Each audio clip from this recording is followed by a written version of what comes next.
नमस्कार। आज है 27 जनवरी 2026 और आज का हमारा विश्लेषण सीधे 77वें गणतंत्र दिवस के जश्न से जुड़ी हर जरूरी जानकारी पर होगा।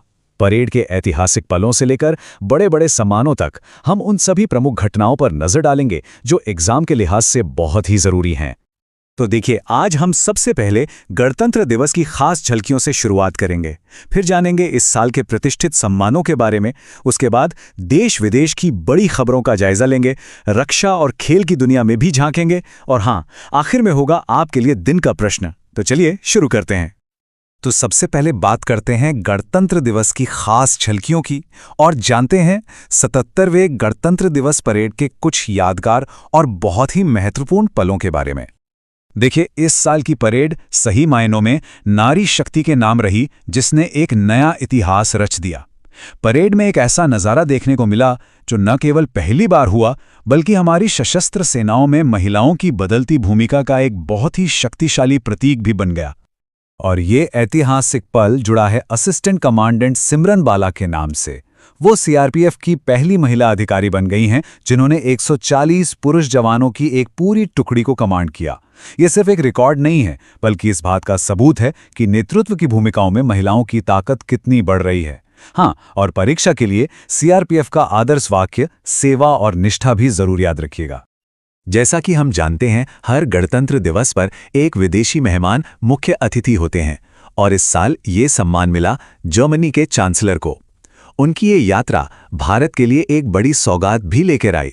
अब से भारतीय नागरिकों को जर्मनी से गुजरते समय एयरपोर्ट ट्रांजिट वीजा की जरूरत नहीं होगी।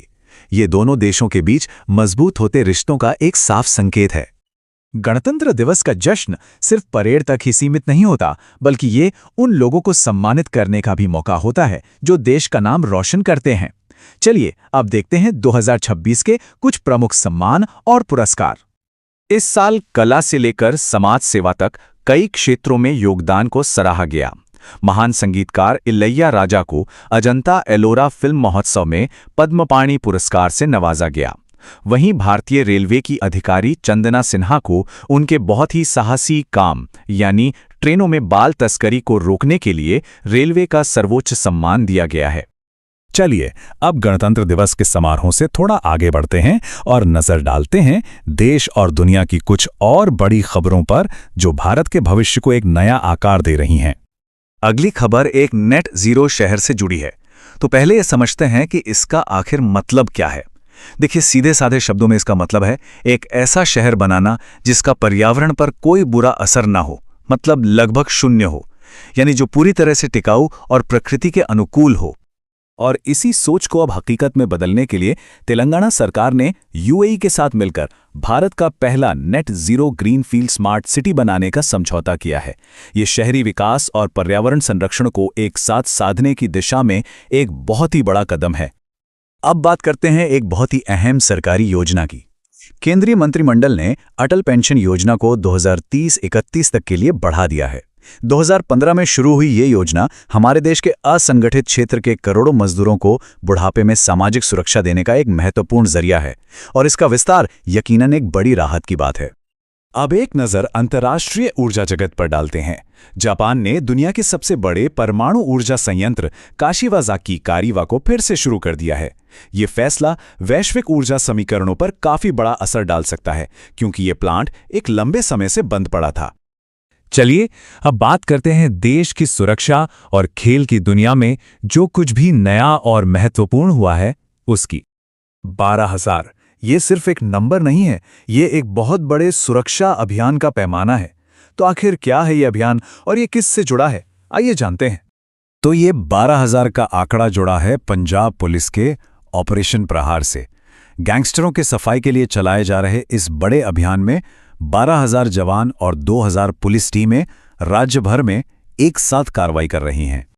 रक्षा सहयोग की बात करें तो मालदीव के साथ हालिया तनाव की खबरों के बीच एक दिलचस्प बात हुई है। भारत, श्रीलंका और मालदीव ने मिलकर दोस्ती 17 युद्धाभ्यास माले में पूरा किया।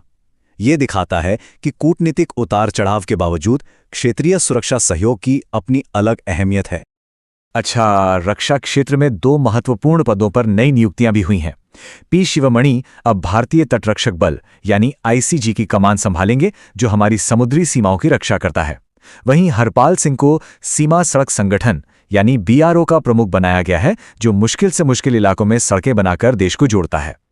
और अब खेल जगत से एक बड़ी और थोड़ी भावुक कर देने वाली खबर। भारतीय बैडमिंटन की शान और ओलंपिक पदक विजेता साइना नेहवाल ने अंतर्राष्ट्रीय खेल को अलविदा कह दिया है।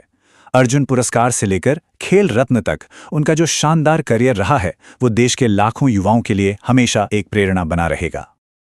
और अब आज के इस पूरे विश्लेषण के अंत में आपके ज्ञान को परखने का समय है, तो तैयार हो जाइए दिन के प्रश्न के लिए। आज का सवाल आदिवासी समुदायों के सशक्तिकरण से जुड़ा हुआ है। पेसा अधिनियम, जो अनुसूचित क्षेत्रों में ग्राम सभाओं को विशेष अधिकार देता है, हाल ही में किस राज्य ने अपनी स्थापना के 25 साल बाद लागू किया है? आपके विकल्प हैं छत्तीसगढ़, उत्तराखंड, झारखंड या तेलंगाना। अपना जवाब हमें जरूर बताइएगा। इसी के साथ आज का ये विश्लेषण यहीं समाप्त होता है। नमस्कार।